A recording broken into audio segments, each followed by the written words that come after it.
Pessoal, bom dia para todo mundo que está aqui na página do meu irmão Eduardo Bolsonaro. Bom dia quem está chegando na minha página do Facebook também, aí do Flávio Bolsonaro. Pessoal, é só para a gente compartilhar com vocês a alegria dessa notícia que a gente teve hoje, de uma evolução muito grande do quadro do meu pai, né? A gente acabou de receber também há pouco a ligação de um dos médicos que está lá responsável por ele. Pode parecer pouco para quem não conhece, como a gente também não conhece, mas ele foi colocado agora, passou para uma unidade de tratamento não intensivo, já significa que é uma estabilidade bem forte do quadro dele. Ele retirou a sonda pela qual ele se alimentava, ele estava com uma sonda pelo nariz para se alimentar e já pôde comer uma das coisas que ele mais gosta na vida, que é pão com manteiga, lá um pedacinho lá na cama mesmo, né? Tomou um suco. E o pessoal tá certo, hein? Ó, pra quem tava comendo podrão na rua, tudo aí, cuscuz, cachorro quente, água da bica, mate da praia, pô, tá... Uma coisa é certa, imunidade ele deve ter aqui, imunidade os ele tem. Tão brutos ali, pô. É quase um dragão de Komodo, né? O cara falou do intestino dele. Então, graças a Deus evolui bem. E essa foi uma grande notícia pra gente hoje, a gente que acompanhou, todos vocês que estão sofrendo aí junto com a gente por causa desse atentado, saber que ele está melhorando de uma forma até acima da esperada, acima da média. É um cara forte, que tem o espírito de paraquedista, como ele gosta de falar. E então pra gente foi uma notícia muito boa isso daí hoje. Tá? Então para compartilhar com todos vocês que o capitão voltou.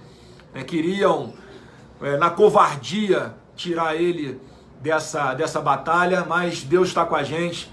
Deus deu esse livramento para o meu pai, foi um milagre o que aconteceu com ele, então muito obrigado a todos aí pelas orações, né? Eduardo, você quer falar um pouquinho como é que estão as investigações aí, como é que foi a nossa conversa ontem lá com o doutor Galoro, o diretor-geral da Polícia Federal? Ontem a gente deu um pulinho lá na diretoria-geral da PF, fomos recebidos pelo doutor Galoro, a gente até agradece, né, a prontidão dele, que estava numa viagem aos Estados Unidos, retornou por conta desse atentado contra o nosso pai, o Jair Bolsonaro. Nenhuma linha de investigação está sendo descartada, né? O que ocorre nesse momento é que eles têm que fazer levantamentos, quebra de sigilo telefônico, foi encontrado um laptop em poder do criminoso, né? Que eu até considero como terrorista, porque sim, isso aí trata-se de um atentado terrorista. Foi a primeira vez na história do Brasil em que um candidato custodiado pela Polícia Federal sofreu um ataque, então é algo inédito. E como sempre, né, vocês estão acompanhando a gente, eu sempre elogio a extração que foi feita de maneira rápida pela Polícia Federal, então isso daí foi determinante também para salvar a vida do Jair Bolsonaro. Tem muita gente, Duda, que fala até não teve uma falha na segurança. Explica para o pessoal, você como policial federal, né, a questão do risco zero. Prezados, assim, a segurança dignitária é um dos trabalhos mais sensíveis que tem dentro, não só da Polícia Federal, mas de qualquer polícia que preste esse tipo de serviço. Vocês lembram, né? O próprio Papa, poxa, ninguém no mundo tem mais seguranças ao redor, inteligência, sniper, aquele negócio, aquele aparato todo. E o João Paulo, ele chegou a ser alvejado determinada vez também por um tiro. O Ronald Reagan também foi, John Kennedy foi assassinado, Abraham Lincoln. Então diversas figuras públicas acabam, né, tendo esse tipo de problema. E é pior quando é político. Por quê? Porque o político tem que ter o contato com o público. E o próprio Jair Bolsonaro, ele não se permitia ser isolado. Então ele queria aquele contato com o público. A gente sabe que o risco aumenta, a polícia trabalha para reduzir ao máximo os riscos, né? Mas não existe como você garantir 100% de segurança. Então o Jair Bolsonaro estava ciente disso, várias pessoas nos alertaram. Infelizmente ocorreu, mas após o ocorrido, realmente foi nota 10, conseguiu pegar o criminoso. A velocidade que eles agiram lá foi fundamental, né, para ele chegar bem no hospital, assim, chegar vivo no hospital, né? Eu conversei com um dos seguranças da Polícia Federal, né, que quando colocou ele no chão, que viu que era faca, etc., já jogaram a camisa de pronto, ele já comprimiu ali contra o ferimento para tentar estancar, né, o sangramento e para evitar maior perda de sangue mesmo. Então foi bem bacana, eles foram profissionais, mantiveram a calma, ainda naquele momento um tanto quanto complicado, e as investigações continuam. O Adélio, né, todo mundo tá vendo, ele tem 4 celulares, poxa, ele foi pego com um laptop, todo mundo sabe que ele foi no clube de tiro que eu costumo frequentar em Santa Catarina, coincidentemente, né, num período bem próximo, onde ocorreria um curso, e um curso que eu já fiz, e eu ia fazer de novo esse curso de tiro, que é com o instrutor Troy, da SWAT. Ele veio dos Estados Unidos para fazer esse curso. E quando isso ocorre, né, óbvio, os atiradores, os policiais querem fazer esse treinamento, porque é uma oportunidade rara de termos aqui no Brasil. Não sei se pensando nisso, o terrorista, o Adélio, foi lá, mas talvez ali por uma coisa de destino a gente não se cruzou dentro lá do clube de tiro. Não tenho dúvida, na minha percepção houve um mapeamento, a gente até agora não sabe qual é a real dimensão disso. A Polícia Federal está aí fazendo as investigações, está monitorando. Eu acho que agora o principal trabalho que tem que ser feito é esse de inteligência, de monitoramento aí das ameaças pelas redes sociais que a gente tem recebido. Tem uma outra situação, ele foi filiado ao PSOL desde a fundação do PSOL até 2014. 2014, coincidentemente, foi o ano em que o Jair começou aí essa caminhada pelo Brasil, e quando alguns dali já o identificaram como uma ameaça a essa velha política, esse sistema corrupto que não tem alternância de poder, é sempre PT e PSDB ali, é tudo esquerda, que é tudo a mesma coisa, eles parecem que tem ali um pacto, então assim, é uma coisa a ser considerada também. Por que logo 2014, Enfim, a gente está confiando no trabalho da Polícia Federal. O Francisquini deu a notícia também ontem de que ele visitou em 2013 a Câmara dos Deputados. Tem um registro interno aqui da Câmara em que ele foi no anexo 4. O anexo 4 é um anexo onde tem centenas de deputados. Agora eles estão na corrida para saber se tem como identificar com o gabinete qual deputado que ele foi, o que ele foi falar. Isso daí vai trazendo muita suspeita, Porque se for alguma coisa arquitetada, qual é a visão que eu tenho? Eles já tiveram desgaste político de tentar matar um presidenciável. Eu acho que nada vai impedir que eles tentem fazer isso de outra maneira. E essas pessoas, terroristas aí que tentam matar os outros, explode caminhão, bomba, envenena, etc., eles não agem de maneira racional. Se você analisar fria e racionalmente, qual era o pensamento que eu tinha? Não vale a pena me matar, porque isso aí pode até desencadear uma onda mais favorável para o Jair Bolsonaro chegar à presidência. Só que essas pessoas, elas não têm um pensamento racional. Elas agem para chamar atenção, para conseguir autoria, para espalhar o pânico na família, para tentar desestabilizar emocionalmente. Então a gente está assim revendo a nossa segurança, o Flávio também no Rio de Janeiro. Pois é, isso que eu ia falar, Eduardo. A gente tem, uma das linhas de investigação da Polícia Federal é que essa conhecida como lobo solitário, uma pessoa que age sozinha, uma das linhas, tá? Então a gente não sabe se há outras pessoas também que poderiam, assim como ele, ter esse tipo de iniciativa, esse comportamento contra um de nós agora, já que o meu pai está lá no local, ele está se expondo menos, por obviamente não estar nas ruas. A gente não sabe até que ponto agora não pode ser eu não posso ser um próximo alvo, o Eduardo não pode ser um próximo alvo, enfim, alguém da família como um todo não pode ser um alvo. Então a gente está com essa preocupação, mas a gente não vai deixar de fazer campanha, isso não vai nos intimidar. Eu já estou com algumas agendas aí que eu vou confirmar a partir de hoje à noite no Rio de Janeiro, continuando a minha campanha ao Senado Federal, que está muito bacana. Eduardo é candidato a deputado federal em São Paulo.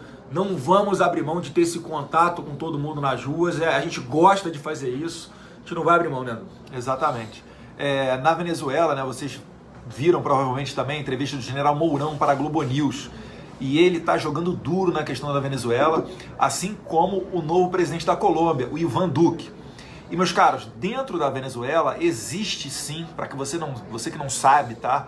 Se você acompanhar lá o pessoal do Rumbo Libertar, se você acompanhar a situação da Venezuela através de fontes fidedignas, vocês vão ver claramente a participação de grupos terroristas ali dentro. Eu não preciso nem citar, um deles é o Hezbollah. Então, de fato, negócio a faca, questão de jogar duro com a Venezuela, enfim, são diversas linhas de investigação que estão sendo feitas, E ainda está chegando muito material, está sendo feita muita coisa. Então, quem sabe nos próximos dias possa haver novidades no caso, tá? Que pode ser um lobo solitário? Pode ser um lobo solitário. Mas olha, tem muitos indícios e tem muitas coisas acontecendo que nos levam a crer que não seja esse o caso. Perfeito? Pessoal, então, passando aí, mudando o assunto, como está no título das nossas lives, mais uma vez a gente está olhando para cima e para baixo, porque estamos aqui no... O celular do Flávio está em cima. A minha página está aqui em cima e a do Eduardo está aqui embaixo. E o meu está aqui embaixo. Aqui. Quem segue uma e não segue a outra, por favor, vamos curtir aí as duas. Então, pessoal, olha só. Com relação a essas pesquisas... Deixa eu mostrar aqui, o nosso aparato, o tripé que veio da CIA e da NASA aí, para vocês verem, né? Toda a nossa... Eu não vou mexer no meu não, senão vai sair do lugar aqui o tripé, né? Mas, pessoal, com relação a essas pesquisas que saíram aí, a gente sempre faz questão de frisar o seguinte: Ibope e Datafolha, por exemplo, são dois que não dá para confiar, eles erram tudo. Eles erram tudo. Eu já fui vítima disso, para quem ainda não sabe, em 2016, quando fui candidato à prefeitura, que no sábado o Datafolha me dava 7%. No domingo, no dia seguinte, eu tive 14% nas urnas. Ou seja, 100% de margem de erro. Isso porque muitas pessoas deram voto útil em outro candidato, ou seja, não votaram em mim, votaram em um outro que as pesquisas indicavam que teria mais chance de tirar o candidato da esquerda de passar para o segundo turno. Então não vamos acreditar nisso. Inclusive as pesquisas que colocam o Jair Bolsonaro em primeiro lugar, porque obviamente não tem mais como esconder, mas colocam ele em primeiro lugar, e aí em simulações de segundo turno, o Bolsonaro perde para todo mundo. Bom, um cara que acabou de ser vítima de um atentado contra a sua vida, a gente está presenciando na história do Brasil um atentado contra a democracia, como o Eduardo falou. Isso não tinha acontecido ainda na nossa história recente. Como é que pode? Foram anos de governo do PSDB, 8 anos, depois 13 anos de PT, mais 2 anos de PMDB, e não houve atentado nenhum.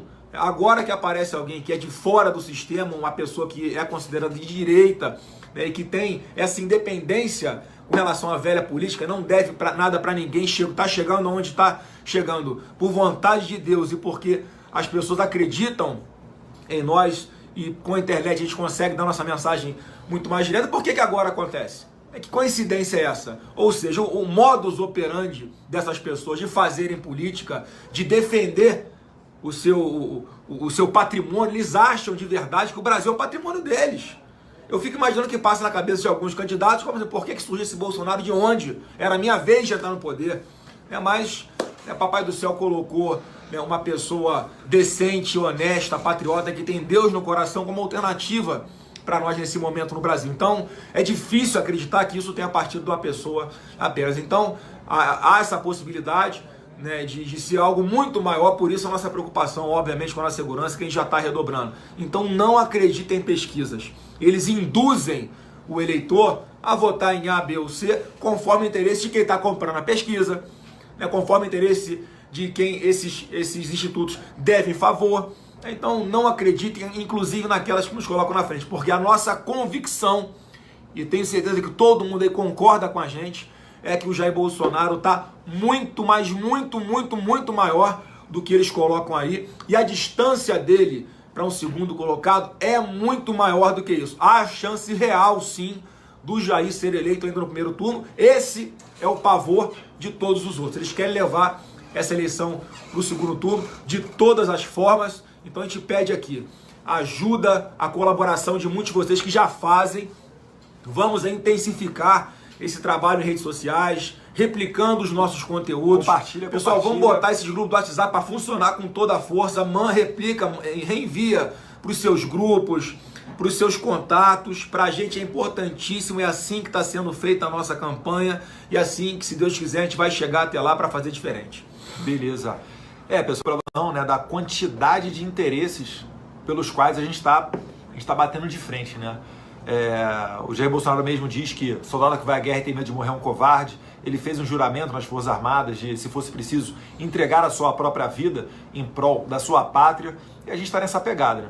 A gente não gosta de fazer vitimismo, não estamos aqui chorando, nem fazendo nada disso não. A gente só pede a sua oração, e já que várias pessoas perguntam como é que eu posso fazer para ajudar, é compartilhar.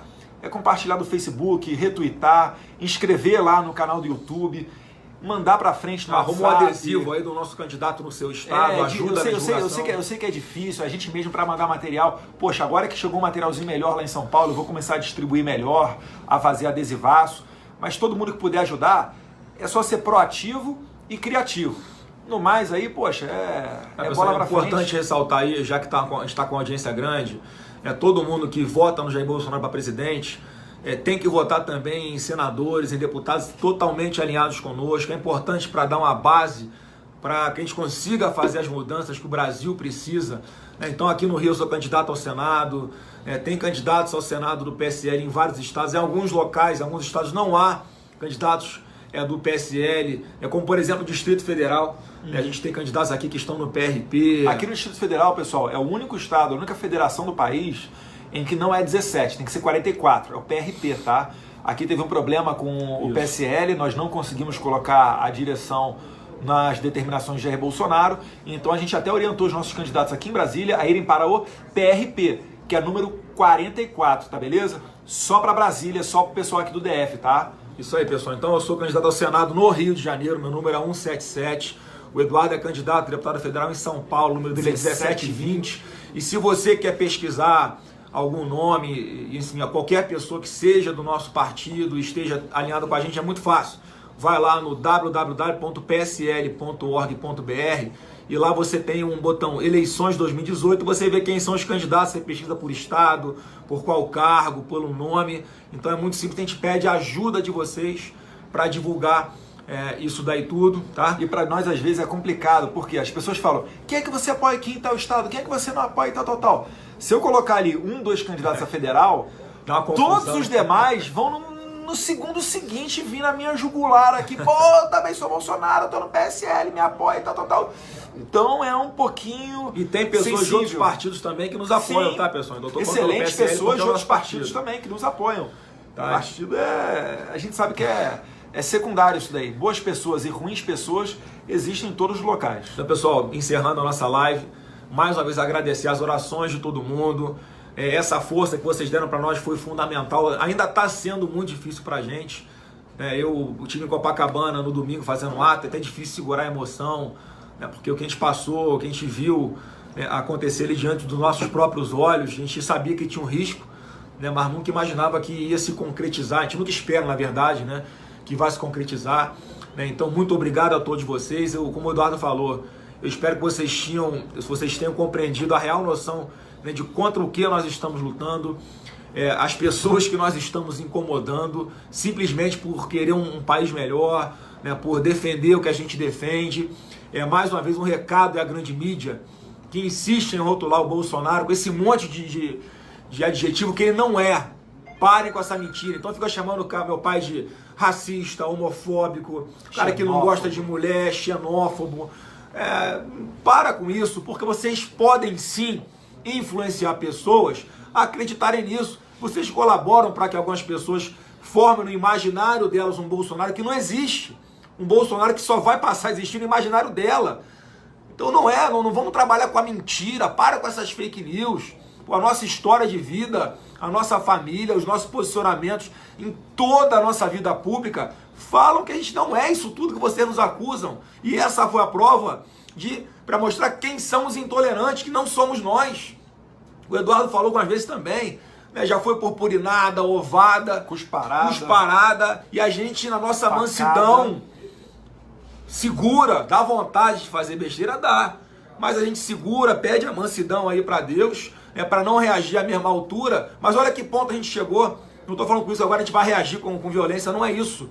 Mas só para que todos enxerguem que essa narrativa de querer nos rotular, porque não tem como falar que a gente é corrupto, não tem como falar que a gente está no bolso de ninguém. Então fica essas mentiras para tentar nos colocar contra alguns segmentos, como as mulheres, por exemplo. Tá no livro dele, eu já escrevi aí, veja como a filhinha dele, a Laurinha, mudou radicalmente a vida dele. Meu pai com a gente tinha um tratamento ali de homem para homem, normal, uma coisa mais bruta, menos emotiva. Depois que a filhinha dele nasceu, que a nossa irmã nasceu, ele mudou radicalmente nesse aspecto aí. As pessoas amadurecem, evoluem, a gente até chegou de como meu pai está nos últimos anos evoluindo. Deus está preparando ele a cada dia, se Deus quiser, se for a vontade dele, para ser o capitão que vai tomar conta, aí vai orientar as mudanças do nosso país, vai fazer a gente voltar a ter orgulho de ser brasileiro. Beleza. Pessoal, obrigado pela força, tamo junto em orações, e conforme for aí acontecendo os fatos, a gente vai fazendo aqui as lives, que é mais efetivo do que falar com uma parte da imprensa, tá? A gente também nunca generaliza. tem boa parte da imprensa que faz o excelente trabalho, trata a gente com respeito, tem se preocupado com o Jair Bolsonaro, tá? Mas tem uma parte menorzinha dela ali que realmente não dá para engolir, não. O pessoal fazendo pergunta idiota sobre desarmamento. Lembrando a vocês que em Minas Gerais, tá, tem uma lei estadual que proíbe o porte de faca. E aí, impediu o Jair Bolsonaro de tomar facada? Aqui no Rio também tem, aqui no Rio, né? No Rio de Brasília. Em 2015 foi aprovado, obviamente, com o meu voto contra na Assembleia, o Estatuto do Desfacamento. Isso é a prova de que uma pessoa, para matar alguém, não tem que ter arma de fogo. Ela mata com o instrumento que ela quiser. Então quem mata são as pessoas, não são as armas, não é um instrumento. A gente tem que combater essa impunidade e mudar essa percepção que é massificada em cima da gente de uma forma errada. Beleza. Um abraço aí, pessoal. Fica com Deus. Obrigado a todo mundo. Abraço e fica com Deus.